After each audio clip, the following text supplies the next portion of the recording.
Karmeti by का नाम सुना है? जैसे मीराबाई हुई ऐसी एक करमेती बाई हुई, अपने विवाह वाले दिन ही घर छोड़ के चली गई। और कब गई पता? जब द्वार पर बारात आ गई, तो द्वार पर जब बारात आई तो करमेती बाई ने अपने अपने कमरे की खिड़की में से अपने वर को जब देखा, करमेती बाई को पता था कि जिस खानदान में मेरा ब्याह हो रहा है ये लोग भगवान को मानते नहीं, भगवान को भजते नहीं, पाठ पूजा इनके यहां होती नहीं, माता पिता के प्रेशर में ब्याह कर रही थी। अंत में जब उन्होंने अपने पति को देखा तो पति को देख करके उन्होंने मन में विचार किया कि मैं एक श्री कृष्ण विलग व्यक्ति के साथ जीवन कैसे जीऊंगी? ठाकुर जी को नहीं भजते, मांस भक्षण करने वाले लोग हैं। मन में विचार किया, करमेती आज नहीं गई तो कभी नहीं जा पाएगी। और उसी क्षण करमेती बाई अपने घर छोड़ के वृंदावन भाग गई।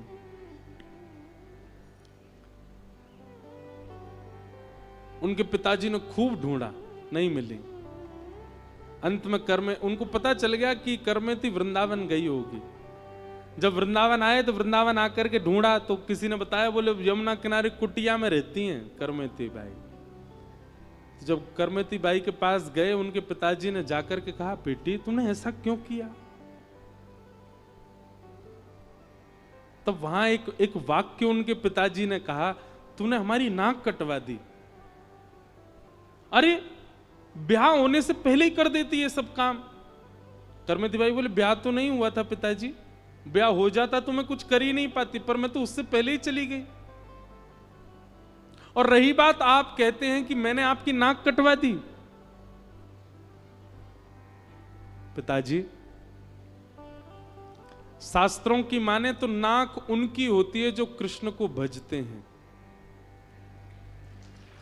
नाक उनकी होती है जो ठाकुर जी के होते हैं।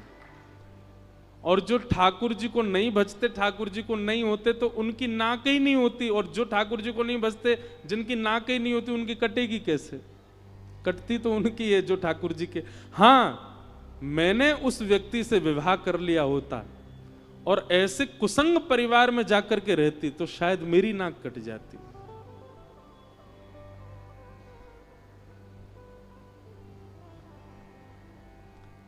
करमेती बाई का अब ये प्रवचन पढ़े लिखों को नहीं समझ आएगा, वो तो इस पर प्रश्न उठा देंगे, अच्छा कैसी बेटी थी, पिता से ऐसे बोल गई। पर करमेती बाई अपने पिता से कहती हैं कि पिताजी, मैंने आपके चाहे वर से विवाह नहीं किया, कम से कम घर छोड़ करके व्यसन करने तो नहीं गई थी, घर छोड़ करके मांस भक्षण करने तो नहीं गई, घर छोड़ करके किसी गलत मार्ग पर तो नहीं गई, घर छोड़ करके अपने देह को कहीं गलत मार्ग पर तो नहीं लेकर के गई। आई तो कृष्ण भक्ति में ना, आई तो वृंदावन ही ना। और वृंदावन भी अपनी कोई इच्छा नहीं है, मेरी विवाह करने की कोई इच्छा नहीं है। आप यदि अभी आज्ञा कर दें तो मैं केश मुड़ाने तक तैयार हूं। मैं कृष्ण की रह करके जीना चाहती हूं, मैं संसार की नहीं रह सकती पिताजी। आप तब मुझ पर प्रश्न चिन्ह उठाते कि मैं संसार छोड़ के संसार के लिए भागती, पर मैं संसार छोड़ के कृष्ण के लिए भागी हूं। करमेती बाई के थोड़ी देर के प्रवचन ने उनके पिता की मति को शुद्ध कर दिया और कहा, बेटी अब तूने तो अपना जीवन सफल कर लिया, अब हम माता पिता क्या करें? तब करमेती बाई ने अपने सेवा के ठाकुर जी अपने पिताजी को दिए, ले पिताजी जा। आज भी वो राजस्थान में विराजते हैं ठाकुर जी। और माता पिता ने फिर पूरा जीवन, क्योंकि पिता ने ऐसा भी कह दिया कि तू ही हमारी बेटी, और कौन है हमारा? तब करमेती बाई ने अपने ठाकुर जी दिए, बोले आज से ये आपके पुत्र हैं, इन्हीं को पुत्र मान के रहो। और उनके माता पिता ने उन्हीं की सेवा में ही पूरा जीवन व्यतीत कर दिया। भैया, भक्त बनने की इच्छा बहुत सरल होती है, भक्त बनने की बातें बहुत सुंदर लगती हैं, पर भक्त बनना उतना ही कठिन है।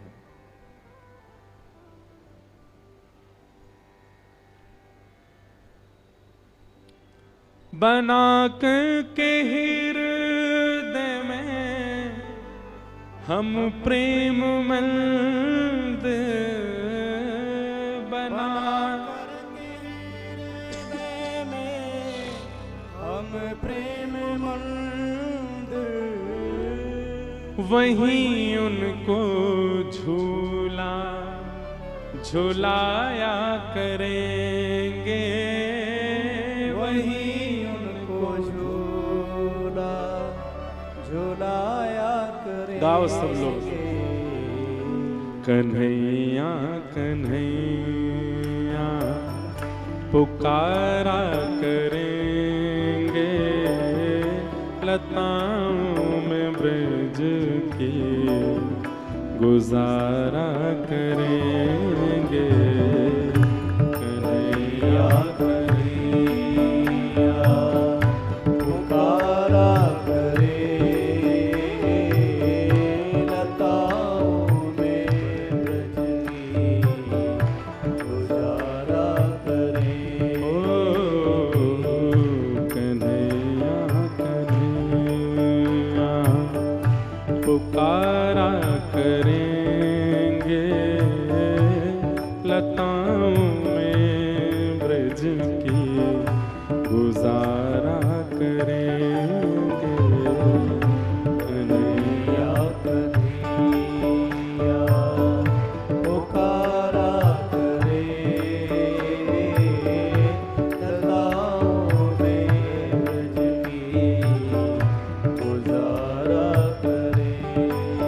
ओ कन्हैया कन्हैया पुकारा करेंगे, लताओं में ब्रज की गुजारा करेंगे। कन्हैया कन्हैया पुकारा करेंगे, लताओं में ब्रज की गुजारा। श्री राधा रमण लाल की।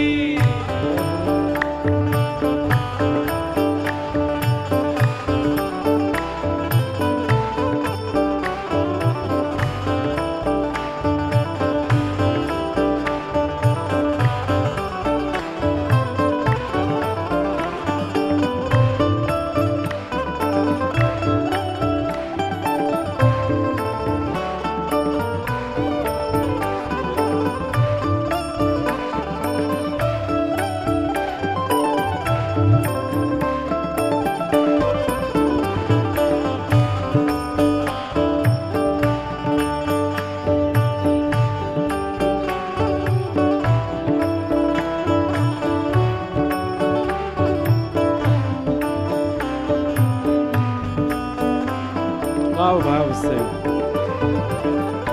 जो रूठेंगे हम से वो बांके बिहारी, रूठेंगे हमसे वो बांके बिहारी। जो रूठेंगे हम से वो बांके बिहारी। जो रूठेंगे हमसे वो बांके बिहारी। तो चरण पड़ उन्हें हम मनाया करेंगे, चरण पड़ उन्हें हम मनाया करेंगे। ओ चरण पड़ उन्हें हम मनाया करेंगे, चरण पड़ मनाया कैसे। कन्हैया कन्हैया पुकारा करेंगे, लताओं में ब्रज की गुजारा करेंगे। कन्हैया कन्हैया पुकारा करेंगे, लताओं में ब्रज की गुजारा करेंगे। ओ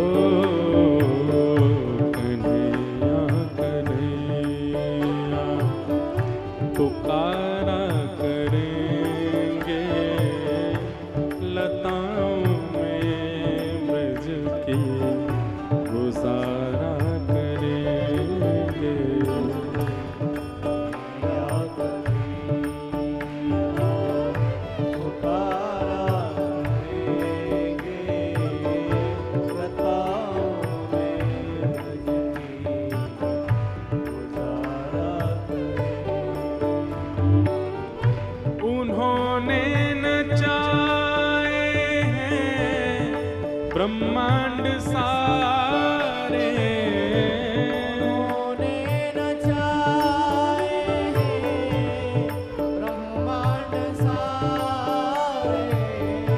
उन्होंने नचाए हैं ब्रह्मांड सारे। उन्होंने नचाए हैं ब्रह्मांड सारे।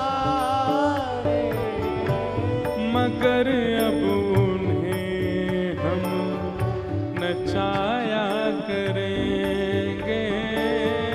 मगर अब नचाया करेंगे। हो मगर अब उन्हें हम नचाया करेंगे।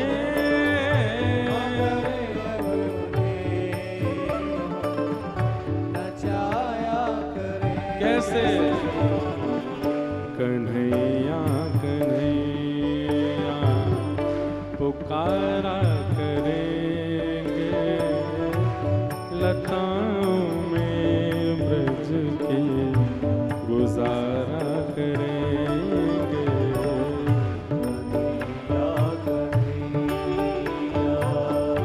पुकारा करेंगे।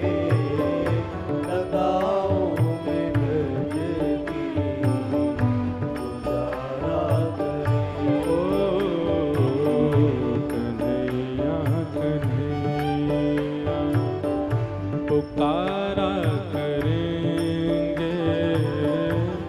लताओं में ब्रज की गुजारा करेंगे। कन्हैया पुकारा करेंगे। लताओं में ब्रज की गुजारा करेंगे। श्री वृंदावन धाम की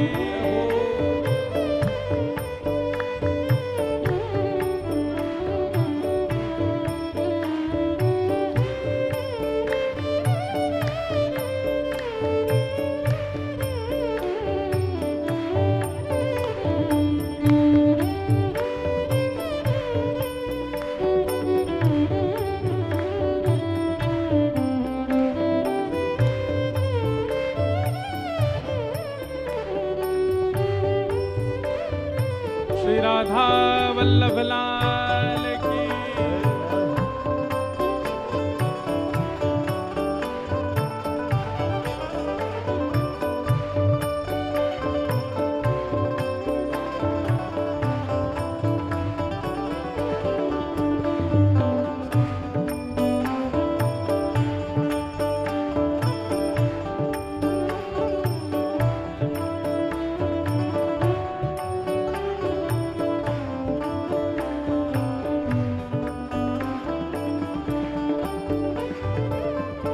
उन्हें प्रेम डोरी से हम बांध लेंगे। प्रेम डोरी से हम बांध लेंगे। उन्हें प्रेम डोरी से हम बांध लेंगे। प्रेम डोरी से हम बांध लेंगे। ओ तो फिर वो कहाँ भाग जाया करेंगे। तो फिर वो जाया करेंगे। तो फिर वो कहाँ भाग जाया करेंगे। तो फिर वो जाया जय हो कन्हैया कन्हैया पुकारा करेंगे। लताओं में ब्रज की गुजारा करेंगे। कन्हैया कन्हैया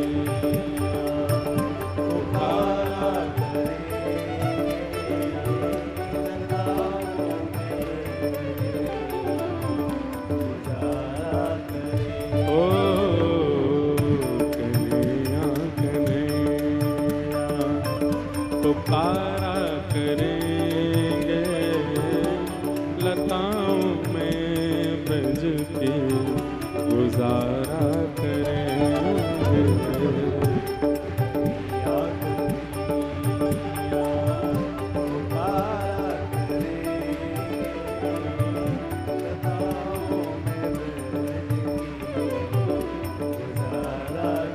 गोविंद बोलो हरि गोपाल बोलो, गोविंद बोलो हरि गोपाल बोलो, गोविंद बोलो हरि गोपाल बोलो, गोविंद बोलो हरि गोपाल बोलो। श्री राधा रमण हरि गोविंद बोलो, राधा रमण हरि गोविंद बोलो। श्री राधा रमण हरि गोविंद बोलो, राधा रमण हरि गोविंद बोलो। हे गोविंद बोलो हरि गोपाल बोलो, गोविंद बोलो हरि गोपाल बोलो। श्री गोविंद बोलो हरि गोपाल बोलो, गोविंद बोलो हरि गोपाल बोलो। श्री राधा रमण हरि गोविंद बोलो, राधा रमण हरि गोविंद बोलो। श्री राधा रमण हरि गोविंद बोलो, राधा रमण हरि गोविंद बोलो। जय गोविंद बोलो हरि गोपाल बोलो, गोविंद बोलो हरि गोपाल बोलो। जय गोविंद बोलो हरि गोपाल बोलो, गोविंद बोलो हरि गोपाल बोलो। श्री राधा रमण हरि गोविंद बोलो, राधा रमण हरि गोविंद बोलो। श्री राधा रमण हरि गोविंद बोलो, राधा रमण हरि गोविंद बोलो। जय गोविंद बोलो, गोपाल बोलो। जय गोविंद बोलो, गोपाल बोलो। गोविंद बोलो, गोपाल बोलो। गोविंद बोलो, गोपाल बोलो। जय गोविंद बोलो, गोपाल बोलो। गोविंद बोलो, गोपाल बोलो। जय गोविंद बोलो, गोपाल बोलो। गोविंद बोलो, गोपाल बोलो। जय गोविंद बोलो, गोपाल बोलो। जय गोविंद बोलो, गोपाल बोलो। जय गोविंद बोलो, गोपाल बोलो। जय गोविंद बोलो, गोपाल बोलो। जय गोविंद बोलो, गोपाल बोलो। जय गोविंद बोलो, गोपाल बोलो। जय गोविंद बोलो, गोपाल बोलो। जय गोविंद बोलो, गोपाल बोलो। जय गोविंद बोलो, गोपाल बोलो। जय गोविंद बोलो, गोपाल बोलो। जय गोविंद बोलो, गोपाल बोलो। जय गोविंद बोलो, जय गोविंद बोलो, जय गोविंद बोलो, गोपाल बोलो। जय गोविंद बोलो, गोपाल बोलो। जय गोविंद बोलो, गोपाल बोलो। जय गोविंद बोलो, गोपाल बोलो। जय गोविंद बोलो, गोपाल बोलो। जय गोविंद बोलो, गोपाल बोलो। जय गोविंद बोलो, गोपाल बोलो। जय गोविंद बोलो, गोपाल बोलो। जय गोविंद बोलो, गोपाल बोलो। जय गोविंद बोलो, गोपाल बोलो। जय गोविंद बोलो, गोपाल बोलो। जय गोविंद बोलो, गोपाल बोलो। जय गोविंद बोलो, गोपाल बोलो। जय जय श्री राधे। जय जय श्री राधे। जय जय श्री राम।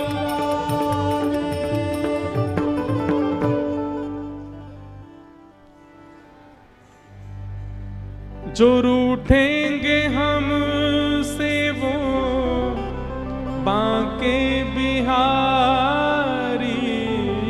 जो रूठेंगे हमसे वो बाके बिहारी। तो चरण पड़ उन्हें हम मनाया करेंगे, चरण पड़ उन्हें हम मनाया करेंगे। कन्हैया कन्हैया पुकारा करेंगे, लताओं में ब्रज की गुजारा करेंगे। कन्हैया कन्हैया पुकारा करेंगे, लताओं में ब्रज की गुजारा करेंगे।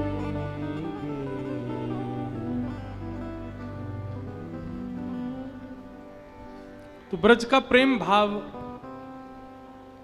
जब व्यक्ति प्रेम में आता है ना, तो धर्म, अर्थ, काम और मोक्ष चारों की परवाह नहीं रहती। चारों से उसके भाव परे हो जाते हैं।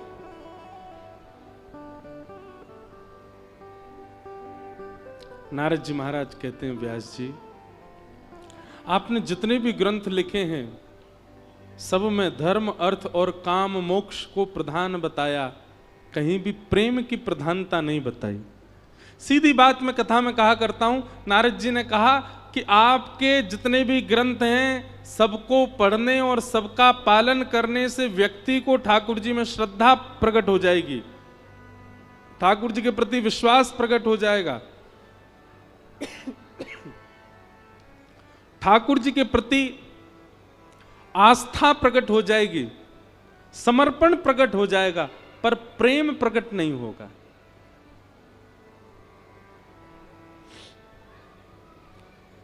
और जिसके प्रति प्रेम प्रकट हो जाता है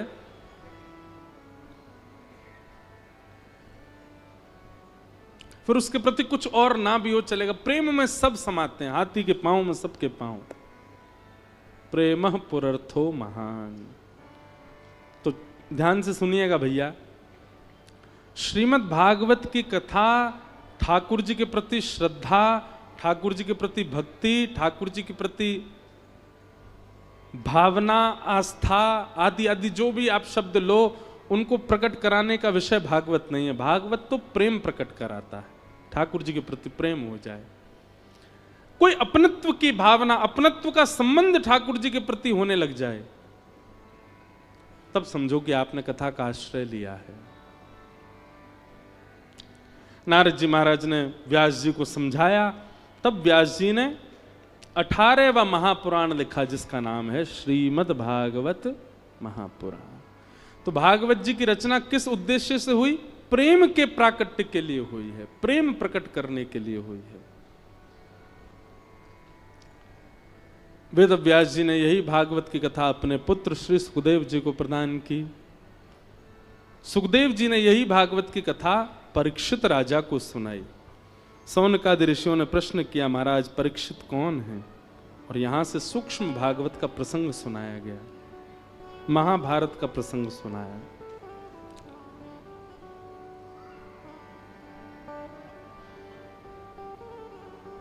यदा मृधे कौरव संजयानां वीरेस्वथो वीरगतिं गतेषु ब्रकोदरा विद्गदा विमर्श भृगनोरुदण्डे धृतराष्ट्रपुत्रे। बहुत सावधानी से सुनिएगा, महाभारत का प्रसंग है। कथा लगभग सबको पता है, पर मूल बात जो है हम उस पर आएंगे। महाभारत का युद्ध अंतिम पड़ाव पर चल रहा था, भीम और दुर्योधन के बीच में युद्ध चल रहा था। परीक्षित कौन है उनका परिचय बताया जा रहा है। युद्ध का अंतिम समय चल रहा था, तभी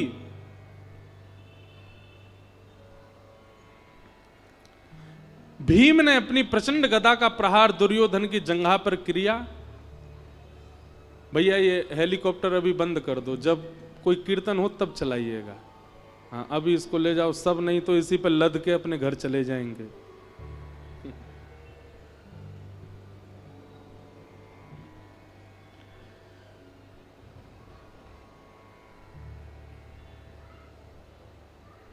क्या बता रहा था मैं तो भूल गया।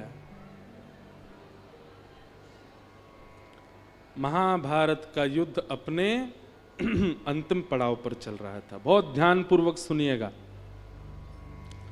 भीम ने अपनी प्रचंड गदा का प्रहार किया और दुर्योधन की जंघा टूट गई। महाभारत का युद्ध पांडव जीत गए। पांडवों से इस दुष्कृत्य का बदला लेने के लिए दुर्योधन ने अश्वत्थामा से कहा कि तुम सोते हुए 5 पांडवों को मार दो। तब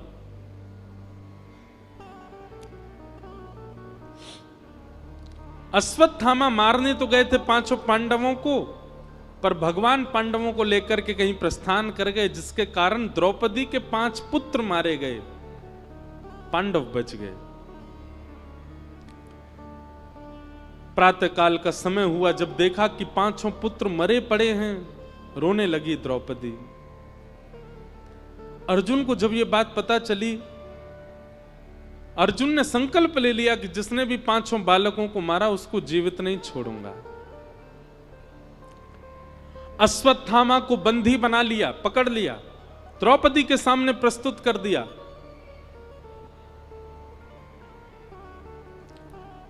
द्रौपदी ने हाथ जोड़ करके उवाच साहन्तस्य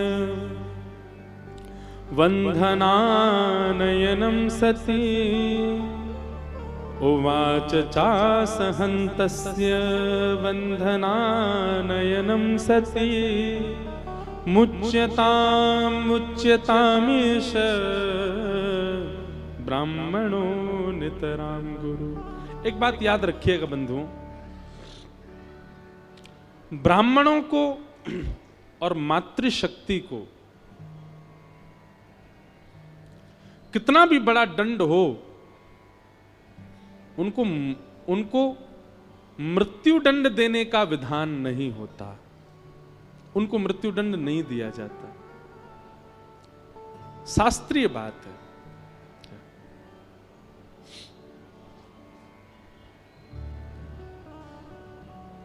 बहुत सावधानी से सुनिएगा। कितना भी बड़ा अपराध हो, शास्त्र बात कहते हैं कि माताओं को और ब्राह्मणों को कोई भी दंड दिया जा सकता है, पर मृत्यु दंड नहीं। मृत्यु दंड नहीं मिलना चाहिए। एक बार मैं कहीं कथा कर रहा था तो मुझे किसी ने प्रश्न किया, महाराज जी एक बात बताओ, आप सब कथाकार इतना ब्राह्मणों का पक्ष क्यों लेते हो? सबसे ज्यादा जातिवाद तो आप लोग फैलाते हो। बताओ, ब्राह्मण कुछ भी करे उसको मारने का अधिकार ही नहीं है, ऐसे तो फिर सब गलत काम कर सकते हैं वो। देखो, शास्त्रों में 2 प्रकार की बातें हैं। एक प्रकार की बात तो यह है कि कई बार कर्म से व्यक्ति का स्वरूप स्वभाव जाना जाता है और उसको मृत्यु दंड आदि जो भी दंड देना हो वो दिया जाता है। और यही भगवान कह रहे हैं कि ब्रह्म बंधुर न हंतव्य, ब्राह्मणों को मारना नहीं चाहिए, चाहे कितना भी बड़ा दंड हो। स्वयं भगवान ने रावण मार दिया, रावण भी तो ब्राह्मण था। भगवान कह रहे हैं ब्रह्म बंधुर न हंतव्य, स्वयं हिरण्यकश्यप का वध कर दिया, ब्राह्मण था। भगवान कह रहे हैं ब्रह्म बंधुर न हंतव्य, महाभारत के युद्ध में कृपाचार्य का वध करवाया, ब्राह्मण था। काल, स्थिति, परिस्थिति और कर्म से कई बार व्यक्ति का स्वरूप पता चलता है। भगवान गीता में कहते हैं 4 वर्णाश्रमों के कर्म क्या हैं, तब वहां ब्राह्मण के 4 कर्म बताए गए। बहुत ध्यान से सुनिएगा, क्या कर्म है। सबसे पहला पढ़ना, अध्ययन का अधिकार ब्राह्मण को होना चाहिए, पढ़े। और दूसरा पढ़ाना। तीसरा दान देना और दान लेना। केवल लेने का अधिकार नहीं होता है। अभी ब्राह्मण किस में स्थित हो गए? केवल ज्ञान बांटने में और दान लेने में नहीं। ज्ञान बांटने का अधिकार बाद में, पहले ज्ञान स्वयं लीजिए, स्वयं अर्जित कीजिए, तब उसको दीजिए।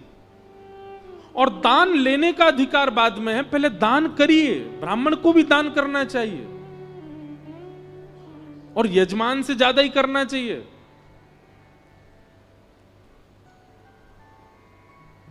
ब्राह्मण के 4 काम हैं। क्षत्रिय का कार्य क्या है? हाथ में आयुध उठा करके अपने परिवार, अपनी सेना, अपनी प्रजा, सबके लिए लड़े, युद्ध करे, सबकी रक्षा करे। वैश्यों का काम क्या है? व्यापार करे, गौ सेवा करे और किसानी करे।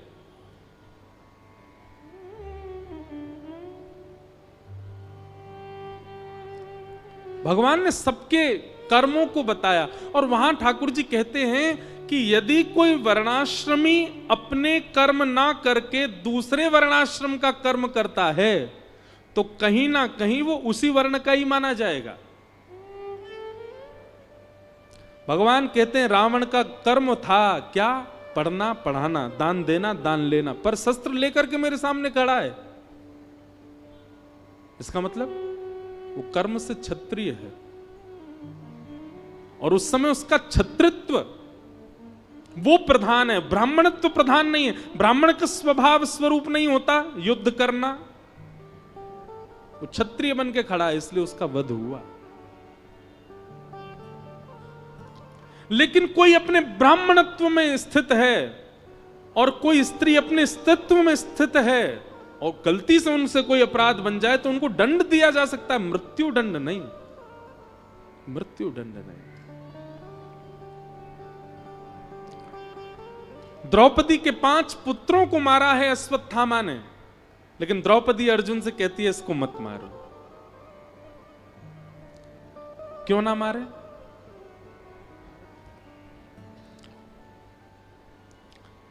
तब द्रौपदी ने यहां पर 5 बातें कही हैं, बहुत ध्यानपूर्वक सुनिएगा। हर व्यक्ति को निर्णय लेने से पहले इन 5 बातों का ध्यान रखना चाहिए कि धर्मम न्यायम शकरुणम निर्वलीकम समम महत् राजा धर्म सुतो राज्ञा प्रत्यनन्द्यद्विचो द्विजा। हर व्यक्ति, जो भी पंडाल में बैठे हैं, जो भी कथा सुन रहे हैं, सब बहुत ध्यान से सुनिए।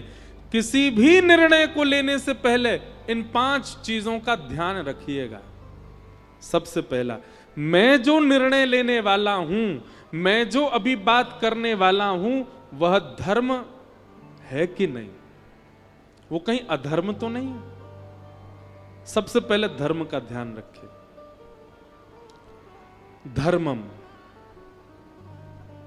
दूसरी बात, न्याय। कहीं मैं गलत व्यक्ति का पक्ष तो नहीं ले रहा हूं। अगर मेरा अपना भी गलत है तो उसका भी पक्ष नहीं लेना है। न्यायम, मैं जो निर्णय लूं उससे न्याय होना चाहिए। सबसे पहले धर्म का ध्यान रखो, दूसरी बात न्याय का ध्यान रखो, तीसरी बात सकरुणम, तीसरी बात दया को भी स्थान दीजिए अपने निर्णय में। इतने क्रूर मत हो जाइए निर्णय लेते समय, थोड़ा दयावंत होकर के भी सोचो। करुणा। चौथी बात निष्कपटता, उसमें कपट नहीं होना चाहिए कि यह व्यक्ति मेरे बहुत काम आता है तो मैं इसका भला चाह लूं। नहीं, निष्कपट होकर के आप रखो अपने भाव को। और अंतिम बात समम, समता। ये 5 बातें विचार करके जो व्यक्ति अपने जीवन के निर्णय लेता है, ठाकुर जी उससे बहुत प्रसन्न रहते हैं। द्रौपदी ने जो ये निर्णय लिया है कि मेरे बालकों के हत्यारे को मत मारो, इससे पहले 5 बातें सोची हैं। अर्जुन कह रहा है, बोले इसने तुम्हारे बालकों को मार दिया, द्रौपदी तुम कह रही हो उसको छोड़ दो। द्रौपदी कहती है, अर्जुन इसको मारने से मेरे बच्चे जीवित हो जाएंगे? नहीं, तो फिर इसको क्यों मारना? बोले ना भैया, ने यहां पे पीछे बोल दो। सबसे पहली बात, इसको मारने से मेरे बालक जीवित नहीं होंगे। दूसरी बात, अपनी मां का इकलौता बेटा है और बेटे की मृत्यु पर मां को कितना कष्ट होता है। अर्जुन, ये इस वक्त मेरे साथ हो रहा है, मेरे 5 पुत्र मारे गए हैं। युवावस्था में पुत्र का जाना मां को इतना कष्ट देता है, मानो जैसे हजारों बिच्छुओं ने एक साथ डस दिया हो। और जिस पीड़ा में इस वक्त मैं हूं, मैं नहीं चाहती कोई और मां जाए। अश्वत्थामा की मां इसी के भरोसे है, इकलौता बेटा है, ये मर जाएगा तो इसकी मां को कितनी पीड़ा होगी। इसलिए मेरी प्रार्थना है, आप इसको मत मारो। दूसरी बात, तीसरी बात क्या कहती हैं?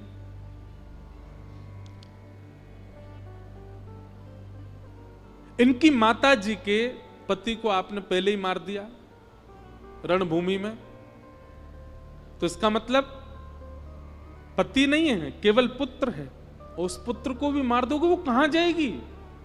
मेरे पुत्र नहीं है लेकिन मेरे पति तो हैं।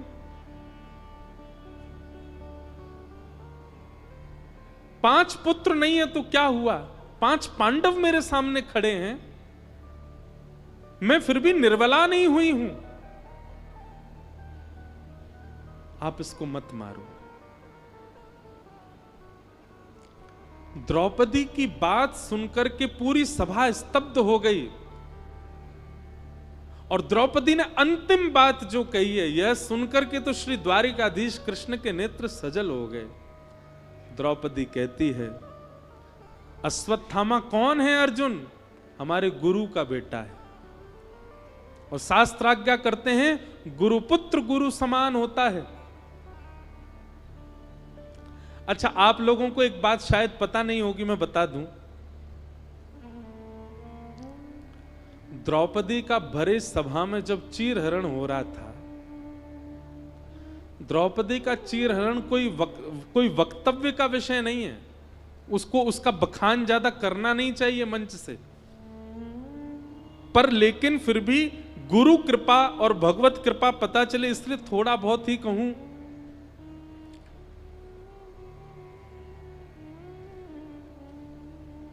ऐसा दृश्य था द्रौपदी चीरहरण का कि जिसको कोई देख नहीं सकता।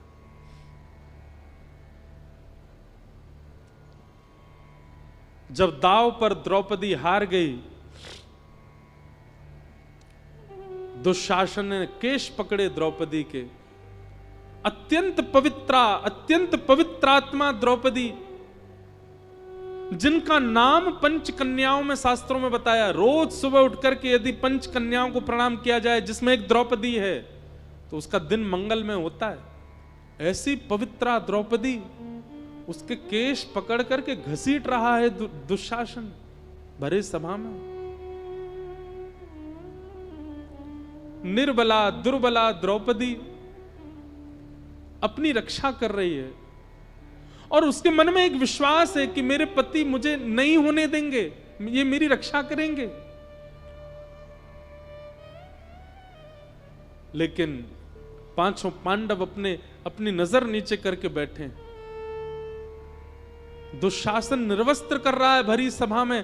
द्रौपदी मन में विचार कर रही है कि मेरे पति मेरी रक्षा नहीं कर रहे।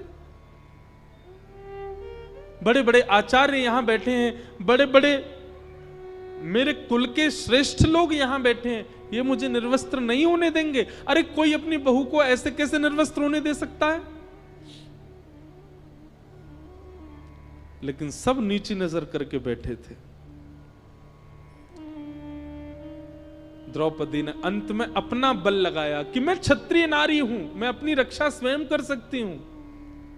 लेकिन जब दुशासन के बल के आगे द्रौपदी स्वयं की रक्षा भी नहीं कर पाई, तब दक्षिण भारत के एक प्रकांड विद्वान इस बात पर टीका करते हुए कहते हैं कि द्रौपदी ने दोबारा किसी को नहीं देखा। पांडवों को एक बार देखा, उन्होंने सिर झुका लिया, तो पांडवों को दोबारा नहीं देखा। भीष्म पितामह, द्रोणाचार्य आदि जितने भी यहां श्रेष्ठ जन बैठे हैं, इनकी ओर भी एक बार देखा, इन्होंने रक्षा नहीं की, तो दोबारा द्रौपदी ने उनको भी नहीं देखा। तीसरी बार द्रौपदी ने जब अपना बल स्वयं रक्षा में लगा दिया, जब वह भी काम नहीं आया, उसके बाद द्रौपदी ने एक व्यक्ति को दोबारा देखा। किसको? सभा में बैठे हुए कृपाचार्य, गुरु कृपाचार्य। क्यों देखा? द्रौपदी के मन में एक भावना उत्पन्न हुई, ये कौन है? ये गुरु हैं। गुरु की इतनी महिमा शास्त्रों में बताई है, गुरु का इतना भाव शास्त्रों में बताया गया। गुरु गोविंद दोनों खड़े काकेला, कबीरदास कह रहे हैं बलिहारी गुरुदेव की जो मोह गोविंद दियो बताए। गुरु ब्रह्मा गुरु विष्णु गुरु देवो महेश्वरा, गुरु साक्षात पर ब्रह्म तस्मै श्री गुरुवे नमः। गुरु के लिए अज्ञान तिमिरांधस्य ज्ञानांजन शलाकया चक्षुरुन्मीलितं येन तस्मै श्री गुरुवे नमः। हर जगह गुरु की इतनी महिमा बताई गई, लेकिन वह गुरु भी नजर नीचे करके बैठे थे। फिर भी द्रौपदी ने एक बार और गुरु की ओर देखा। क्या? एक तो आप हमारे गुरु हैं, दूसरे आप आचार्य हैं, और तीसरा आपका नाम ही है कृपा। द्रौपदी ने दूसरी बार जब कृपाचार्य की ओर देखा, तो कृपाचार्य ने नजर उठा करके द्रौपदी की ओर देखा, और द्रौपदी की ओर देखते हुए कृपाचार्य ने केवल एक इशारा किया, भुजा उठा करके एक उंगली उठाई, और एक उंगली उठा करके द्रौपदी को मानो इशारा कर दिया, तू कहां किसके प्रपंच में पड़ी है द्रौपदी? तू किसकी शरण में जा रही है? तू किनसे शरणागति मांग रही है? तू किनसे अपनी मदद करने की भीख कर रही है? तेरी रक्षा केवल एक कर सकते हैं, और वो एक इस ब्रह्मांड के नायक, इस ब्रह्मांड के जगत नियंता, जगदाधार, जगदीश्वर हैं। एक बार उनको पुकार। टीकाकार कहते हैं अर्जुन 18 अध्याय में जो बात नहीं समझ पाया था, गुरु कृपाचार्य के एक इशारे से द्रौपदी ने वो बात समझ ली। क्या? सर्वधर्मान परित्यज्य माम एकम शरणम ब्रज, सबको छोड़ हरि को भज। तब अंतिम स्थिति में द्रौपदी भुजा उठा करके कहती है, हे कृष्ण द्वारिकावासी देव देव जगतपते, हे जगतपते, हे द्वारिकावासी श्री कृष्ण, कौरवम परिभूतम वा किम न पश्यसि केशव। आपको दिखाई नहीं दे रहा है आपकी निर्बला दुर्बला बहन को ये कौरव सब निर्वस्त्र कर रहे हैं? आप चुपचाप कहां बैठे हैं नाथ?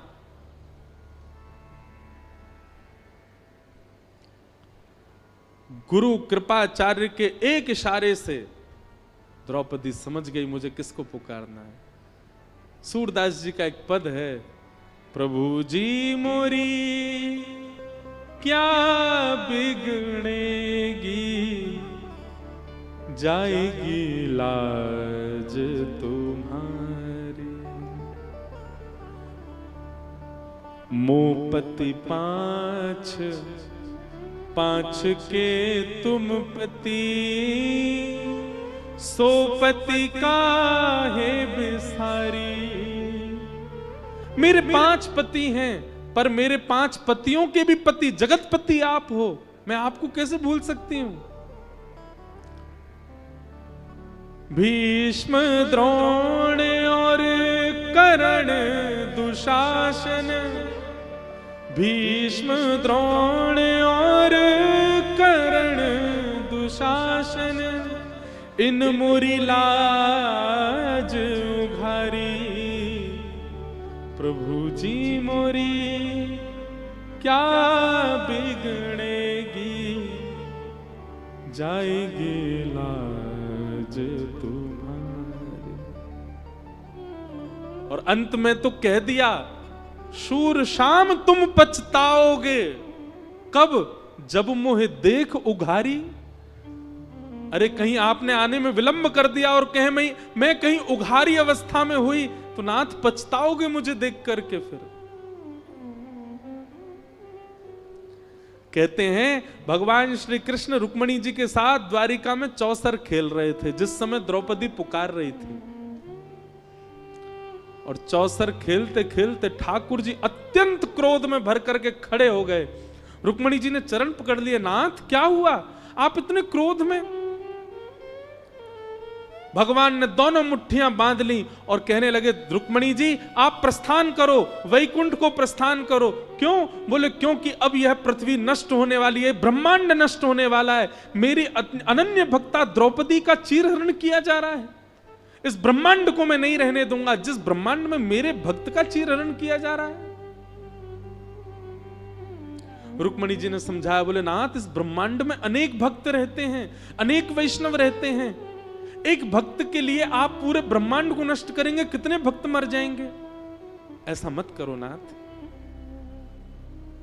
ठाकुर जी कहने लगे, तो फिर मैं हस्तिनापुर को नष्ट कर दूंगा। रुक्मणी जी कहने लगी, हस्तिनापुर में विदुर जी भी तो रहते हैं, हस्तिनापुर में 5 पांडव भी तो हैं, हस्तिनापुर में भीष्म पितामह भी तो हैं, यह भी तो आपके भक्त हैं।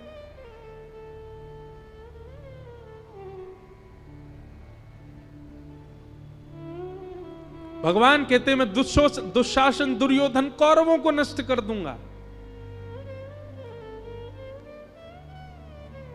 रुक्मणी जी बोली, आप ये सब मत विचार करो नाथ, आप तो केवल द्रौपदी की रक्षा करो। और भगवान का एक नवीन अवतार हुआ उस दिन, कौन सा? वस्त्रावतार। ठाकुर जी ने वस्त्र रूप धारण किया। दुशासन की भुजा थकित भई, वशन रूप भय श्याम। ठाकुर जी वस्त्र बनकर के प्रकट हो गए, खींचते। और सुनो बंधुओं, हमारे कृपालु नाथ जिस समय द्रौपदी की रक्षा करने के लिए पधारे थे, उस समय द्रौपदी रजस्वलावस्था में थी। उस अवस्था में है जिस अवस्था में स्पर्श नहीं किया जा सकता। पर ठाकुर जी वस्त्र बनकर के आए, स्पर्श की तो क्या कहें, पैर के नख से लेकर के सिख तक भगवान ने अपने अंक में भर लिया हो, मानो द्रौपदी को कोई निर्वस्त्र ना कर सके। वशन रूप भय श्याम। और एक बात कहें, उसी दिन दुर्योधन, दुशासन, भीष्म पितामह, द्रोणाचार्य, कृपाचार्य, धृतराष्ट्र, इन सबका अंत निश्चित हो गया था।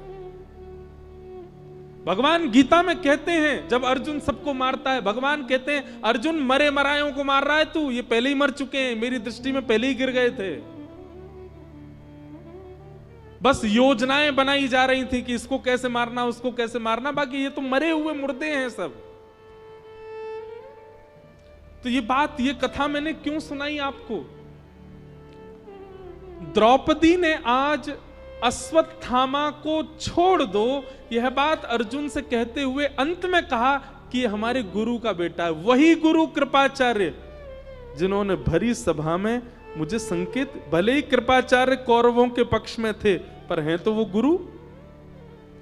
बंधु, गुरु शब्द बहुत पवित्र है। गुरु व्यक्ति कैसा भी हो, गुरु व्यक्ति का स्वभाव स्वरूप कैसा भी हो, यदि शिष्य की निष्ठा श्रेष्ठ है तो गुरु अपने आप श्रेष्ठ हो जाएगा। गुरु का गुरुत्व शिष्य के शिष्यत्व पर निर्भर करता है। पति का पतित्व पत्नी के पातिव्रत पर निर्भर करता है। पत्नी का पतित्व, पत्नी का पत्नित्व पति के पत्नीव्रत पर निर्भर करता है।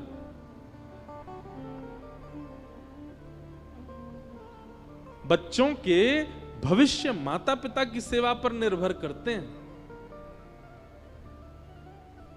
चाहे बच्चा कितने भी अच्छे काल में जन्मा हो, चाहे बच्चे का कितने भी अच्छे हॉस्पिटल में जन्म हुआ हो, चाहे वो बालक कितनी भी सुख सुविधाओं में रहा हो, लेकिन परवरिश माता पिता ने उचित नहीं की होगी तो बालक अच्छा बन ही नहीं पाएगा।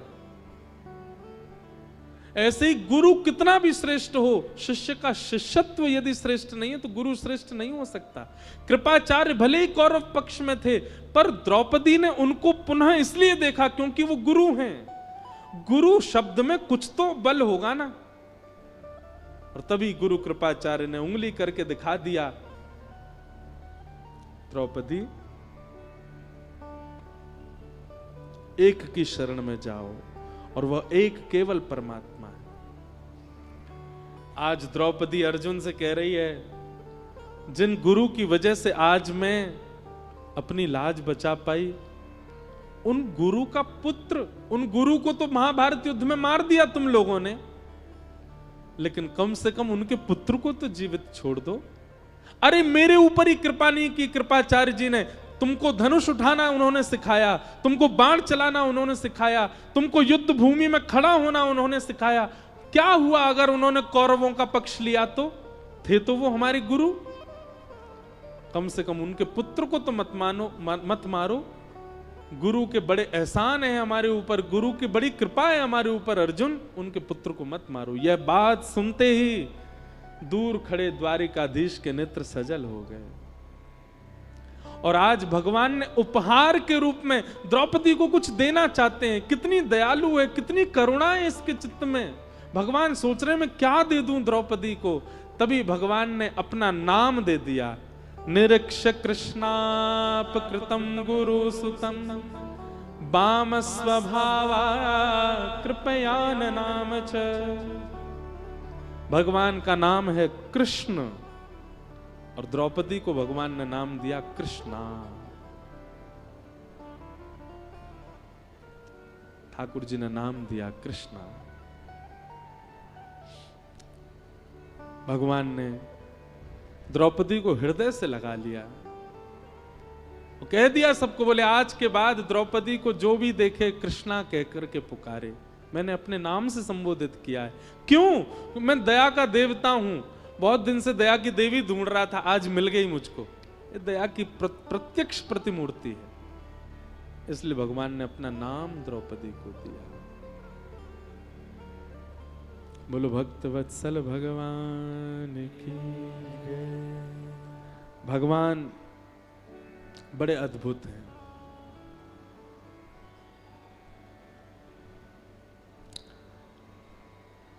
अश्वत्थामा को जीवित छोड़ दिया।